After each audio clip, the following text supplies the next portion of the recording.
العالمين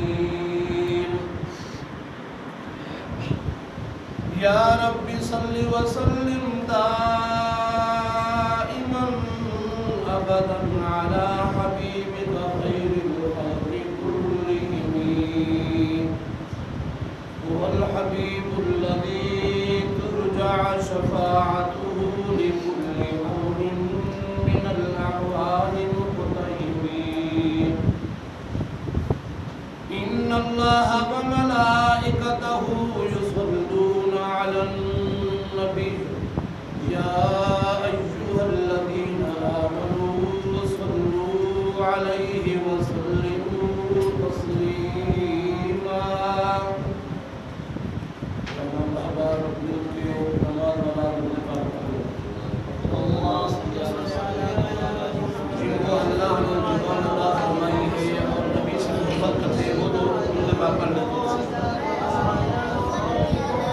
اللهم صل على سيدنا ومولانا محمد وعلى آل سيدنا ومولانا محمد كما صليت على إبراهيم وعلى آل إبراهيم إنك حميد مجيد اللهم بارك على محمد وعلى آل محمد كما باركت على إبراهيم وعلى آل إبراهيم إنك حميد مجيد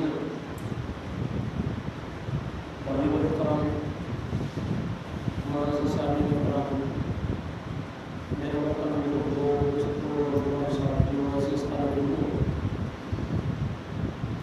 آج ماہ رمضان کی 13 تاریخ ہے گویا کہ یوں سمجھیں اللہ کے مہمان یعنی ماہ رمضان کے 13 دن گزر چکے 13 روزے گزر چکے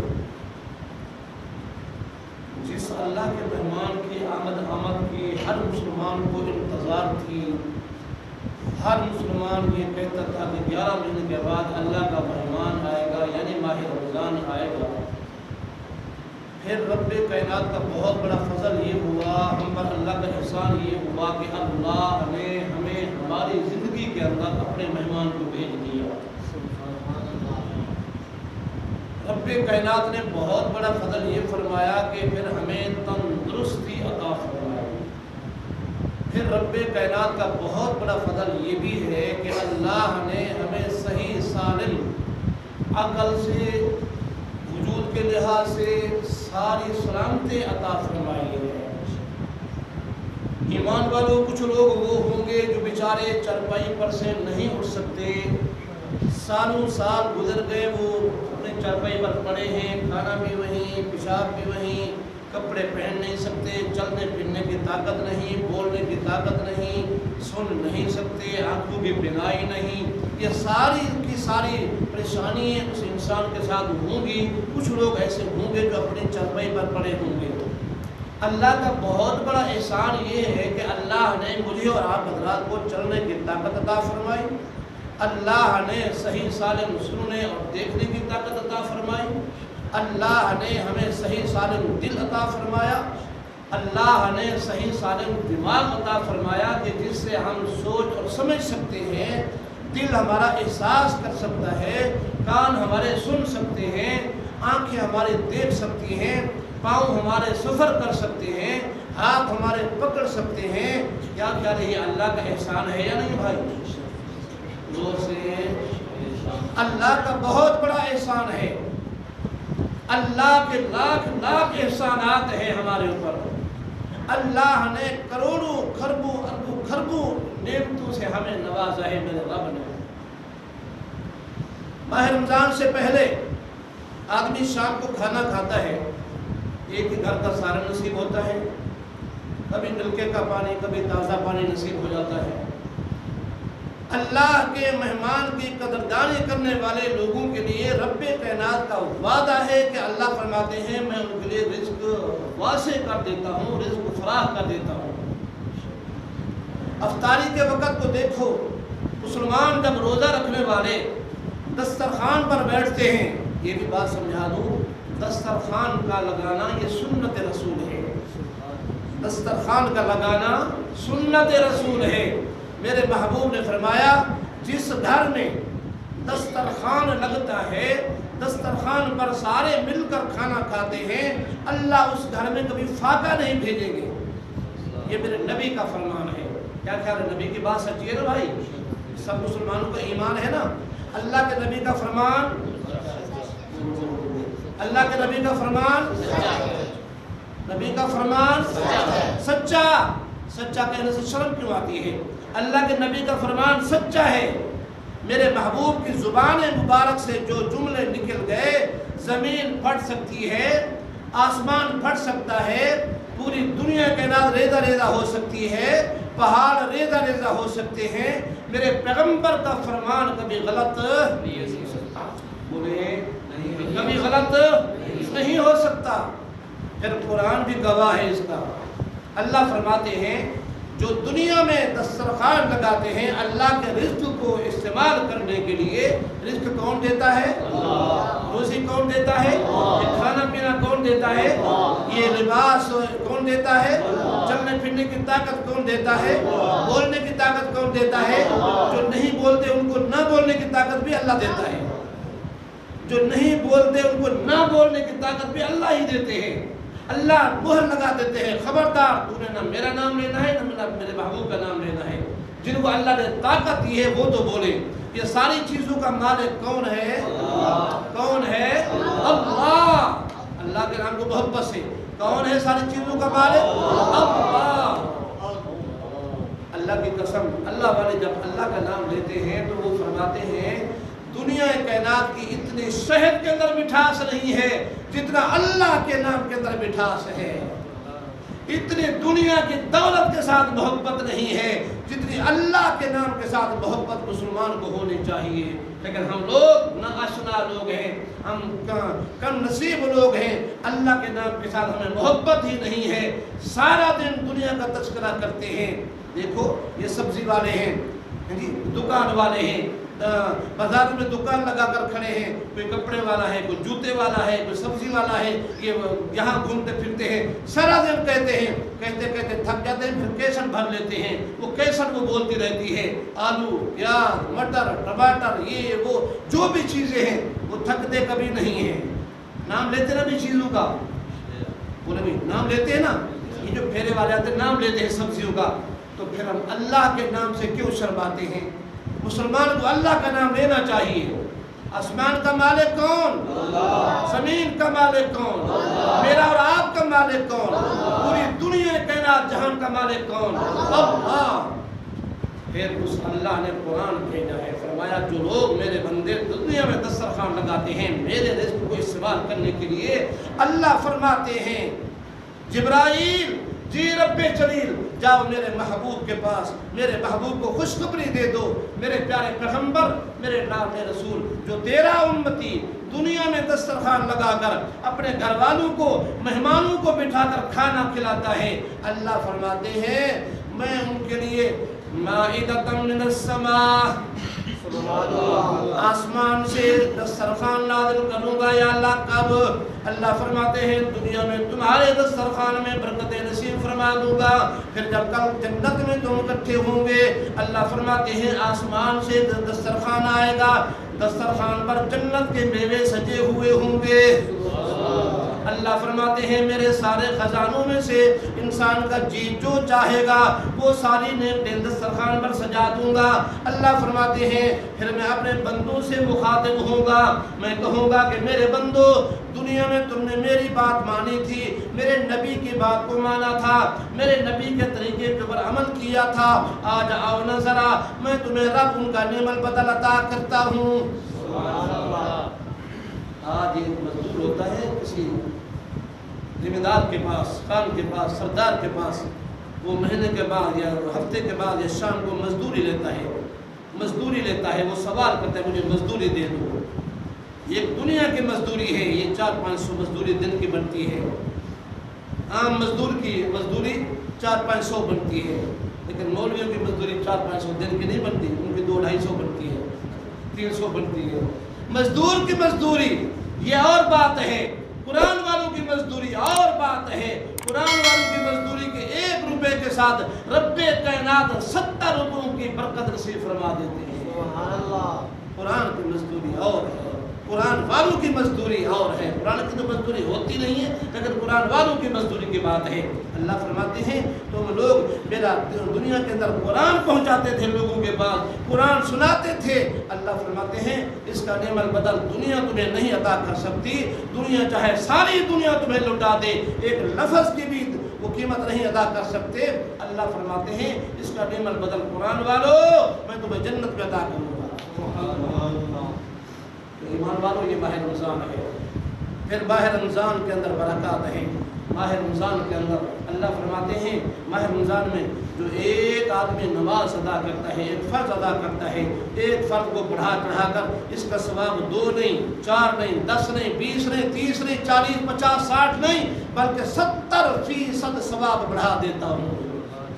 70 گنا زیادہ اللہ فرماتے ہیں ایک فرض جب ادا کرے گا تو پھر اللہ فرماتے ہیں جب ماہ رمضان میں ایک نفل ادا کرے گا، اللہ فرماتے ہیں اس نفل کا ثواب فرض کے برابر عطا کروں گا، فرض کے برابر۔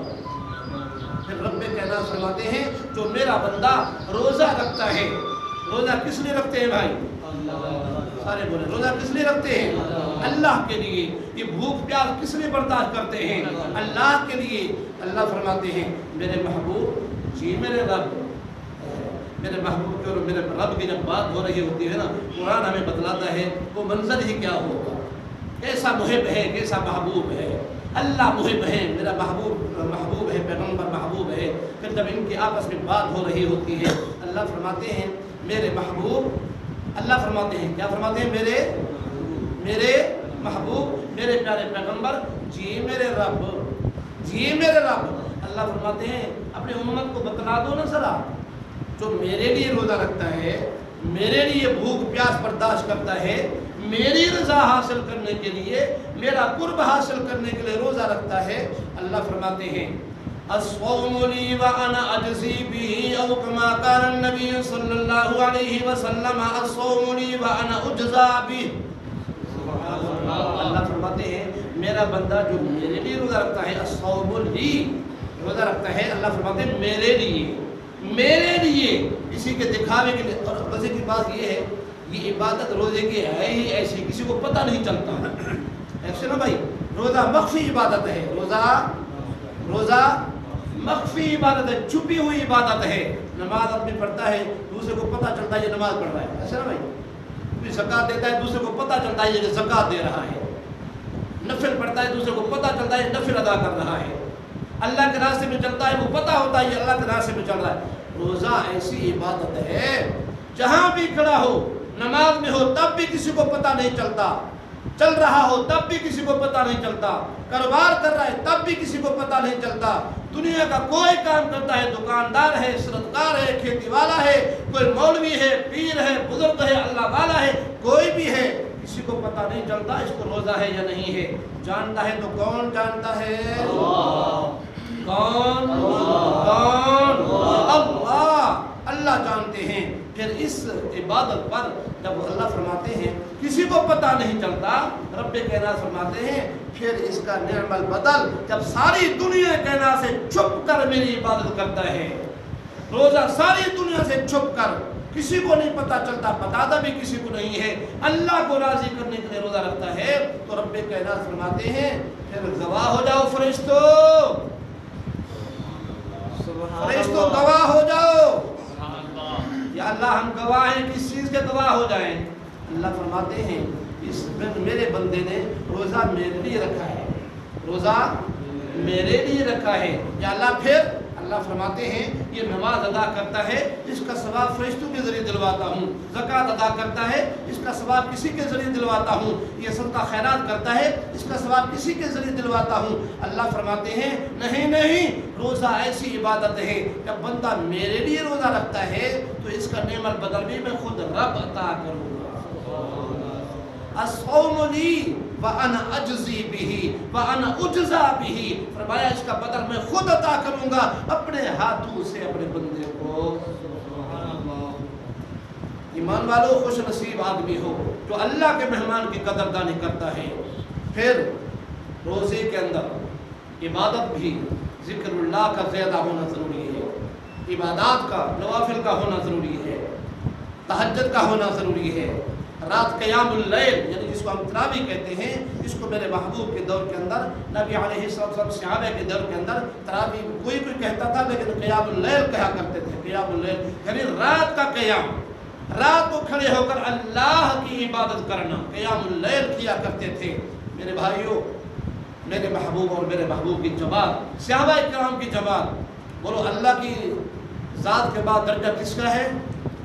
نبی کا۔ اللہ کی ذات کے بعد درجہ کس کا ہے؟ نبی کا۔ اللہ کی شان کے بعد پوری دنیا کائنات کے اندر سب سے بڑی شان میرے نبی کی ہے، میرے نبی کے بعد صحابہ کرام کی ہے، میرے نبی کی جماعت کی ہے۔ پھر وہ جماعت جب میرے محبوب کی معیت کے اندر آ گئے، میرے محبوب کے ساتھ اٹھنا بیٹھنا ان کو شروع ہو گیا، اللہ فرماتے ہیں پوری رات اللہ کے سامنے ایسے کھڑے ہو کر عبادت کیا کرتے تھے، اللہ کو راضی کیا کرتے تھے، اللہ کو ترس آ جاتا تھا۔ اللہ فرماتے تھے جبرائیل میرا بندہ تھک گیا ہے، گواہ ہو جا، اس کے لیے میں نے جنت کے دروازے کھول دیے ہیں۔ سبحان اللہ۔ توجہ بھائی، توجہ۔ ایمان والو، رات کو اللہ کا قرآن پڑھنا، اللہ کو راضی کرنا، اللہ کا نبی اعلان فرما رہے ہیں، اللہ کے نبی، من قام لیلا و ایمانا و احتسابا غفر له ما تقدم من ذنبه وما تأخر۔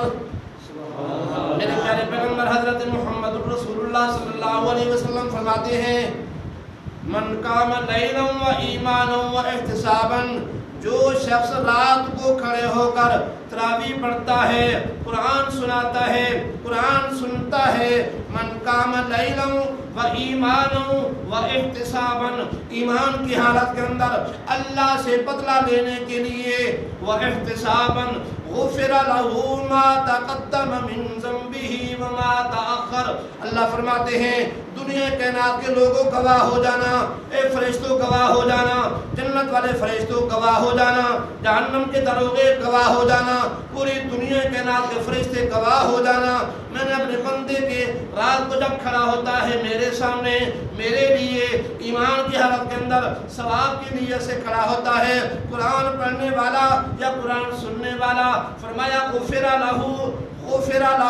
اس کے میں نے سارے گناہ معاف کر دیے ہیں۔ سبحان اللہ۔ ما تقدم، جو پچھلے تھے، وما تأخر، جو آنے والے گناہ، رضا اللہ کی نصیب ہو۔ اللہ فرماتے ہیں اس کو سارے گناہوں سے میں پاک کر دیتا ہوں۔ یا اللہ کتنا پاک، کیسا پاک ہو جاتا ہے، اللہ اکبر کبیرہ۔ اللہ فرماتے ہیں میرے محبوب، میرے پیارے پیغمبر گواہ ہو جانا، اتنا پاک کر دیتا ہوں جس طرح ایک چھوٹا سا بچہ ماں کے پیٹ سے دنیا میں آتا ہے۔ جب چھوٹا بچہ ماں کے پیٹ سے آتا ہے وہ گنہگار ہوتا ہے؟ تو اس نے گناہ کیے ہوتے ہیں؟ نہیں، وہ معصوم بچہ ہوتا ہے، کوئی گناہ نہیں کرتا۔ اللہ فرماتے ہیں جس طرح میرا بندہ جب رات کو دن کو روزہ ہوتا ہے، رات کو قیام اللیل کرتا ہے، قرآن پڑھتا سنتا ہے اللہ کی رضا حاصل کرنے کے لیے، اللہ فرماتے ہیں فرشتیو دنیا کائنات کے حیوانات نباتات گواہ ہو جاؤ میرے اس بندے کے، میں نے اس کے سارے گناہ معاف کر دیے۔ پھر اس سے بڑی اور خوش نصیبی ہے ان آدمیوں کے لیے جو سارا دن روزہ بھی رکھتے ہیں اور اپنا کام بھی کرتے ہیں، تھک بھی جاتے ہیں، پھر رات کو اللہ کو بھی راضی کرنے کے لیے کھڑے ہو جاتے ہیں، اللہ رشک کرتے ہیں ایسے بندوں پر۔ اللہ فرماتے ہیں دیکھو وَجَعَلْنَا النَّهَارَ مَعَاشًا، فرمایا پورا دن میرے بندے نے کام کیا ہے، روزی کا ذریعہ حاصل کیا، وَجَعَلْنَا اللَّيْلَ لِبَاسًا وَجَعَلْنَا النَّهَارَ مَعَاشًا، رات کو سونے کی ہوتی ہے لیکن اپنے سونے کو آرام کو قربان کر کے میری ذات کے لیے کھڑا ہو گیا، میرے لیے کھڑا ہو گیا، میرے نبی کی سنت کو زندہ کرنے کے لیے کھڑا ہو گیا، قرآن سننے والا بن گیا، قرآن پڑھنے والا بن گیا۔ اللہ فرماتے ہیں گواہ ہو جاؤ، اس کا ایک ایک منٹ، ایک ایک سیکنڈ اللہ فرماتے ہیں میں نے لکھ دیا ہے۔ کرامن کاتبین یعلمون ما تفعلون ان الابرار لفی نعیم۔ اللہ فرماتے ہیں کرامن کاتبین، یعنی کندھوں پر جو فرشتے بیٹھے ہیں، جلدی کرو فرشتوں، لکھو نا ذرا میرے بندے کی نعمتیں لکھو، نیک اعمال لکھو۔ اللہ اکبر، میری نعمت پر شکر گزاری کرتا ہے، پھر اعمال صالحہ کرتا ہے۔ اللہ فرماتے ہیں لکھو نا ذرا، کل قیامت کے دن ماہ رمضان کے اعمال 70 گنا زیادہ ہوں گے، اور بغیر ماہ رمضان کے اللہ فرماتے ہیں جو میرے لیے کھڑا ہوتا ہے اس کی ایک نیکی کرتا ہے تو ایک نیکی کا ثواب عطا کرتا ہوں۔ ایمان والو، ماہ رمضان کے مزے اٹھا کر تو دیکھو، ماہ رمضان کے لطف اٹھا کر تو دیکھو، رزق کے اندر فراخی۔ ماہ رمضان میں میری بات چل رہی تھی، ماہ رمضان میں جب دسترخوان لگتا ہے نا، کھانا ایک نہیں ہوتا، اللہ شربتیں دے دیتا ہے۔ روح افزا کی شربت الگ، نیمبو والی الگ، مشروبات قسم قسم کی ہوتی ہے، فروٹ ہوتے ہیں، سارے قسم و قسم کا ہوتا ہے، روٹی ہوتی ہے۔ یہ اللہ فرماتے ہیں میرے بندو یہ تمہاری جرت نہیں ہے، جب میں اپنے نیک بندوں کے دل میں ڈالتا ہوں، وہ میرے نیک بندے افطاری کے لیے روزے داروں کو افطار کرواتے ہیں۔ اللہ فرماتے ہیں میں عرش معلیٰ پر بیٹھ کر اپنے فرشتوں کے درمیان فخر کرتا ہوں، دیکھو میرے بندے کا رزق تقسیم ہو رہا ہے۔ جس طرح میرے بندے کا رزق تقسیم ہو رہا، اسی طرح میں اپنے بندے کے لیے جنت کے سارے دروازے بھی کھولنے کے لیے تیار ہوں۔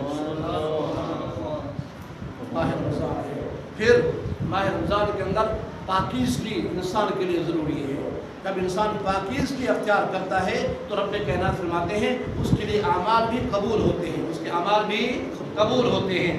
میں نے آیت تو پڑھی تھی، کچھ اس کا عنوان اس سے مختلف تھا، لیکن ماہ رمضان کے اندر ہی نیک لوگ وہ ہوتے ہیں جو اعمال صالحہ کرتے ہیں، پھر اللہ نیک لوگوں کو بیویاں بھی نیک عطا فرماتے ہیں۔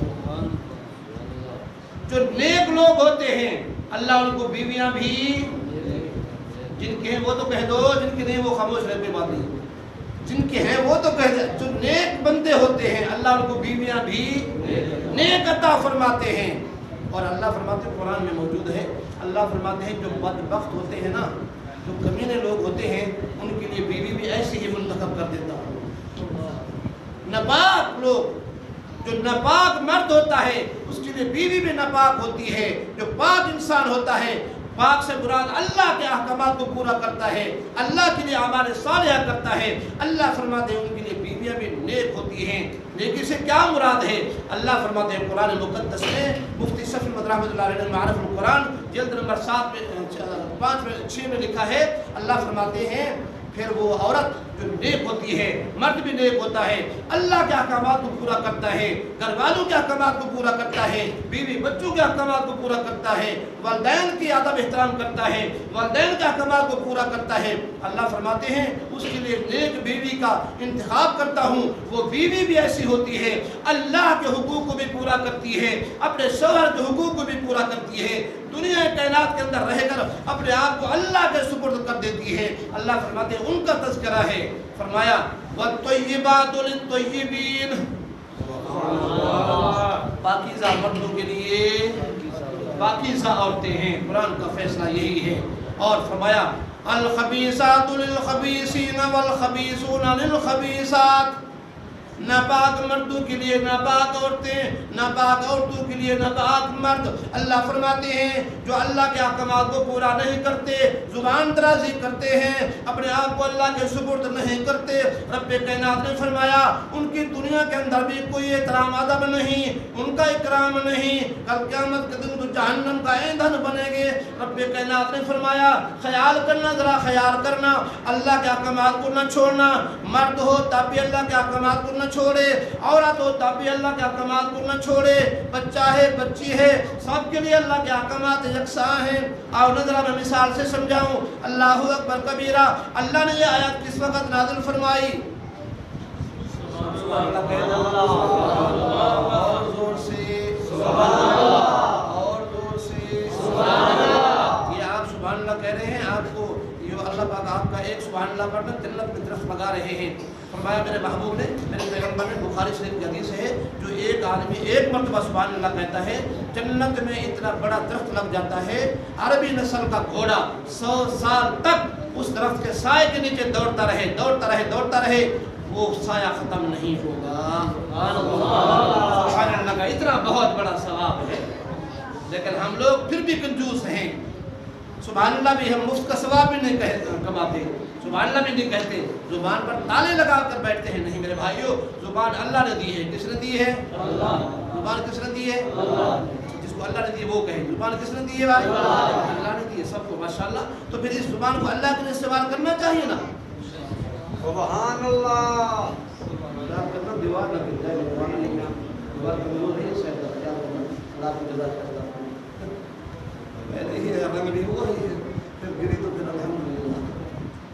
اللہ کو جزا خیر عطا فرمائے. ایمان والو, ماہ رمضان اور پاکیزگی اس کا آپس کے اندر تعلق ہے. ماہ رمضان اور قرآن, ماہ رمضان اور پاکیزگی کے ساتھ تعلق ہے. اس مہینے کے اندر میرے محبوب حضرت محمد رسول اللہ صلی اللہ علیہ وسلم کا پہلا جب رشتہ ہوا, میرے نبی کی پہلی بیوی جو ہے وہ حضرت خدیجہ الکبریٰ ہے. کون سی بیوی ہے پہلی؟ میرے نبی کی 11 شادیاں تھیں, 11 نکاح تھے, اور پہلی بیوی حضرت اماں خدیجہ الکبریٰ ہے. کون سی بیوی ہے؟ بولے کون سی بیوی ہے اللہ کے نبی کی پہلی؟ اماں خدیجہ الکبریٰ رضی اللہ تعالی عنہا میرے نبی کی پہلی بیوی ہے. اور اسی سے اولاد ہوئی ہے. حضرت میرے محبوب کی نبی کی 4 بیٹیاں تھیں. حضرت زینب, ام کلثوم, رقیہ اور حضرت فاطمہ الزہرا. 3 بیٹے تھے. طیب, طاہر ایک ہی نام ہے, اور قاسم اور ابراہیم 3 بیٹے تھے میرے محبوب کے. یہ سارے کے سارے 6 بچے صرف اماں خدیجہ الکبریٰ سے تھے. اور ایک بیٹا آخری چھوٹا حضرت ابراہیم, وہ حضرت ماریہ قبطیہ کے بطن میں سے تھا. اتنی بات یاد رہے گی. پہلی بیوی میرے محبوب کی کون سی ہے بھائی؟ صرف آپ سن کے نہ جائیں بلکہ یہ بات آپ ذہن میں رکھ کے جائیں. پہلی بیوی میرے نبی کی اماں خدیجہ الکبریٰ ہے. اماں خدیجہ الکبریٰ میرے نبی کی پہلی بیوی ہے. اور اس سے کتنے بچے ہوئے؟ ہمیں انگلش کے, اردو کے تو سب کچھ یاد ہوتے ہیں, لیکن اللہ کے نبی کے نام کے علاوہ اور ہمیں کچھ یاد نہیں ہوتا. ہمیں یاد کرنا چاہیے. نبی کی بیویاں بھی یاد کرنی چاہیے, نبی کے بیٹے بھی یاد کرنے چاہیے, نبی کی بیٹیاں بھی یاد کرنی چاہیے. نبی کی پہلی بیوی کون سی ہے وہ بھی یاد ہونی چاہیے. پہلی بیوی کون سی ہے؟ اماں خدیجہ الکبریٰ رضی اللہ تعالی عنہا. ان کا نکاح عجیب انداز سے ہوا, عجیب غریب انداز سے ہوا. میرے محبوب حضرت محمد رسول اللہ صلی اللہ علیہ وسلم اپنے چچا ابو طالب کے پاس رہا کرتے تھے. بہت بڑا قحط کا زمانہ تھا, مفلسی کا دور تھا. یہ عام طور پر کھانے پینے کی اشیاء نہیں ہوا کرتی تھی, یعنی بھوک کی حالت تھی. قحط بنا بھوک کی حالت تھی, یوں سمجھے. ایک دن ایسے ہوا, ابو طالب آ گئے, میرے بھتیجے محمد صلی اللہ علیہ وسلم, سب کہیں صلی اللہ علیہ وسلم. جی چچا کیا بات ہے؟ کہنے لگے ابو طالب کہنے لگے میرے بھتیجے محمد صلی اللہ علیہ وسلم, قحط کا زمانہ ہے, بھوک کی حالت ہے, کھانے پینے کی اشیاء نہیں ہے. ایک میرے پاس آئیڈیا ہے, ایک مشورہ ہے. ہمارے مشورہ ہے, آئیڈیا بھی کہہ دیتے لوگ. ایک مشورہ ہے. میرے محبوب نے فرمایا جی چچا وہ کون سا مشورہ ہے بتلائے نا ذرا. ابو طالب کہنے لگا مکہ کی سب سے بڑی دولت مند عورت خدیجہ الکبریٰ ہے. سب سے بڑی دولت مند کون سی خاتون ہے؟ خدیجہ الکبریٰ ہے. مکہ کے اندر سب سے زیادہ دولت اسی کے پاس ہے, مالدار وہی ہے, اور وہ بیوہ تھی. 2 شادی ہوئی تھی حضرت خدیجہ الکبریٰ کی. میرے نبی کے نکاح سے پہلے 2 شادی ہوئی تھی. وہ شوہر فوت ہو گئے, وفا نہ ہوا. وہ بیوہ تھی لیکن مالدار بہت زیادہ بڑی تھی. ابو طالب نے فرمایا کہ اے محمد میرا مشورہ ہے کہ اگر اس کا مال جاتا ہے مصر کے اندر, شام کے اندر, اگر آپ اس کے مال کے قافلے کے سربراہ بن جائیں, تجارت کے لیے مال لے جائیں, تو پھر ہمیں کچھ زادرہ مل جائے گا, سامان مل جائے گا, ہمارا کچھ دن گزر بسر ہو جائے گا. کیا خیال ہے تمہارا؟ میرے محبوب تیرے جواب پر قربان. اللہ کے نبی تھے، خدا کی قسم اللہ کے نبی اپنی مرضی سے نہیں کچھ کہا کرتے جب تک اللہ کا حکم نہ نازل ہو۔ میرے محبوب نے فرمایا چچا میں خود تو خدیجہ الکبریٰ کے پاس نہیں جاؤں گا، خود تو نہیں جاؤں گا، ہاں اگر خدیجہ کسی آدمی کے ذریعے مجھے بلوا لے تو پھر میں جانے کے لیے تیار ہوں۔ آپ کے مشورے سے ابو طالب کے ساتھ ان کی بہن عاتقہ بیٹھی ہوئی تھی، حضرت عاتقہ ابو طالب کی بہن، میرے محبوب کی پھوپھی ذات بہن، تو وہ بیٹھی ہوئی تھی۔ اس نے کہا کوئی بات نہیں ہے، خدیجہ الکبریٰ سے میں ہی بات کر لیتی ہوں، میری بات سمجھ آ رہی ہے؟ خدیجہ الکبریٰ سے میں بات کر لیتی ہوں، اگر وہ میرے بھتیجے کو محمد کو قبول کر لیتی ہے تو پھر میرا بھتیجا چلا جائے گا۔ حضرت عاتقہ تشریف لے گئی خدیجہ الکبریٰ کے بعد۔ حضرت عاتقہ نے فرمایا خدیجہ میرا بھتیجا محمد آپ کے قافلے کے ساتھ جانے کے لیے تیار ہے، کیا خیال ہے تیرا، کیا مشورہ ہے، میرے بھتیجے کو تو قبول کر لے گی؟ قربان جاؤں، تفسیر میں لکھا ہے، دارالقرآن میں لکھا ہے وہ خدیجہ اس وقت ایمان نہیں لائی تھی، خدیجہ الکبریٰ مسلمان نہیں تھی اس وقت، لیکن باردار بہت زیادہ تھی، وہ اس نے ہاں نہیں کہا۔ مفتی صاحب اللہ نے کمال کر دیا ہے جملہ لکھنے میں، ہاں نہیں کہا بلکہ مسرت سے لیٹی ہوئی تھی، اٹھ کر بیٹھ گئی اور ہنسنا شروع ہو گئی، کہنے لگی کہ عاتقہ یہ میرے لیے بھی بہت بڑی خوش قسمت کی بات ہے اور میرے مال کے در بڑھوتری کے لیے بھی خوش قسمت کی بات ہے۔ عاتقہ لے آؤ بھتیجے کو، میں تیار ہوں اس کو اپنے سامان کے ساتھ بھیجنے کے لیے، تجارت کے ساتھ بھیجنے کے لیے۔ ایمان والو جب حضرت عاتقہ تشریف لے گئی، جا کر کہنے لگی اپنے بھائی ابو طالب سے اور اپنے بھتیجے محمد رسول اللہ صلی اللہ علیہ وسلم سے کہ بھتیجے میں نے بات کر لی ہے، وہ خدیجہ تیار ہے آپ کو اپنے سامان کے ساتھ بھیجنے کے لیے۔ تو میرے محبوب میرے پیغمبر گھر میں تشریف لے گئے، ایک جوڑا اٹھایا، ایک لباس اٹھایا، ایک تن لباس جوڑا اٹھایا، اپنے بیگ میں ڈالا۔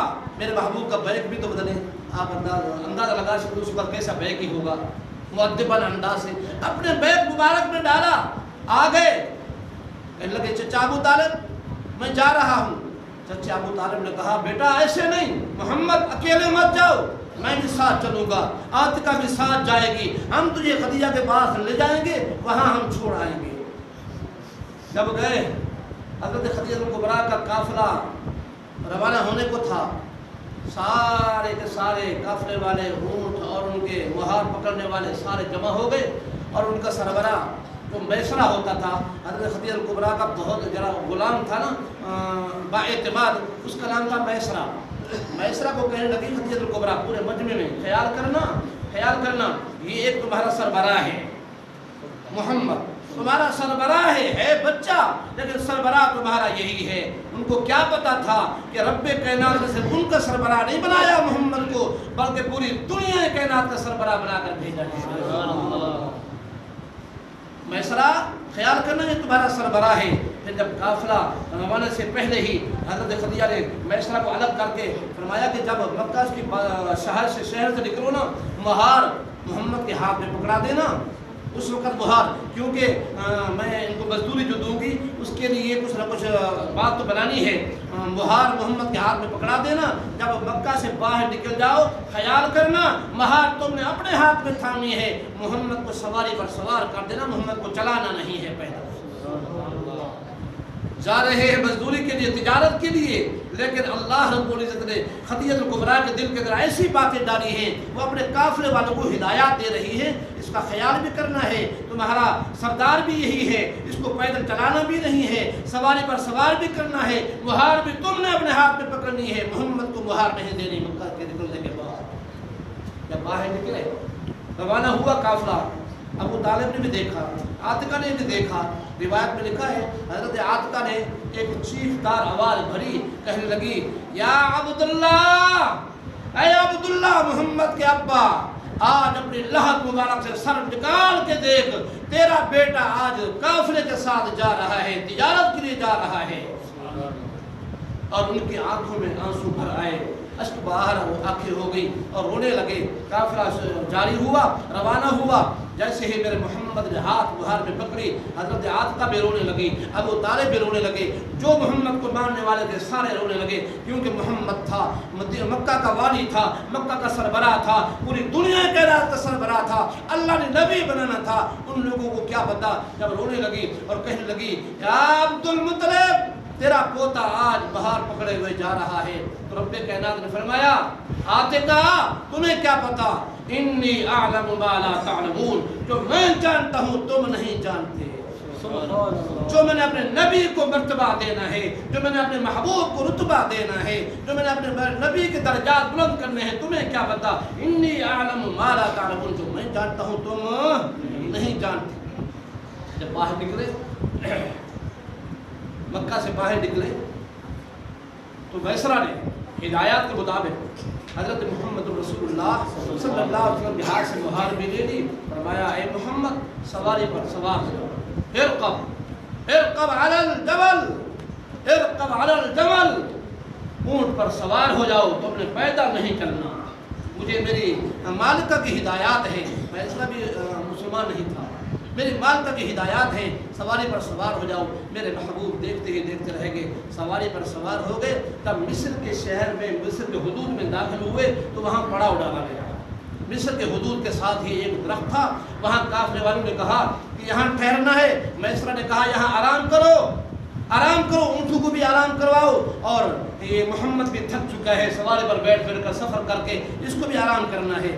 اور سارے کے سارے لوگ ایک جگہ جمع ہو کر بیٹھ گئے، اور میرے محبوب میرے پیغمبر کی سواری جب بیٹھی تو اس اونٹ سے اتر کر علیحدہ جا کر ایک درخت کے نیچے بیٹھ گئے، علیحدہ ایک درخت کے نیچے بیٹھ گئے، قافلے والوں کے ساتھ نہیں بیٹھے۔